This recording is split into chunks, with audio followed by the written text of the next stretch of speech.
यानी जिन शब्दों का जन्म हमारे देश में हुआ है, यानी हमारे बोलचाल की भाषा में प्रयुक्त होते हैं, तो उन्हें हम क्या कहते हैं? देशज शब्द कहते हैं बेटा। जैसे खटिया, खटिया कहने से आप समझ जाते हैं, अगर कहा जाए आपसे कि बाबू तनी खटिया एगो लिया हो, तो आप समझ जाएंगे खटिया क्या चीज है।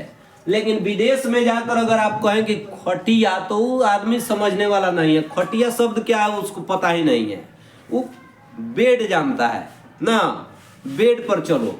लेकिन हम लोग कहते हैं खटिया पर चलो ना, बैठो है, तो ये समझ में आ जाता है। लोटा, लोटा हम लोग अपने भाषा में प्रयोग में लाते हैं।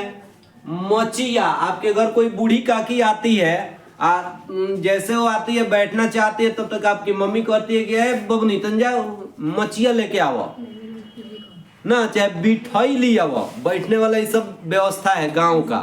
तो मचिया कहते हैं, आप दौड़ कर जाती हैं और मचिया लेकर चली आती है। लेकिन विदेश में जाके कहिएगा मचिया, तो वो कहेगा व्हाट डू यू मीन भाई मचिया, मचिया क्या है रे भाई। ऐसे ही कटोरा, खोरा, कटोरा, ये सब हम लोग का गंवई भाषा है, इसको हम लोग अपने भाषा में खूब प्रयोग में।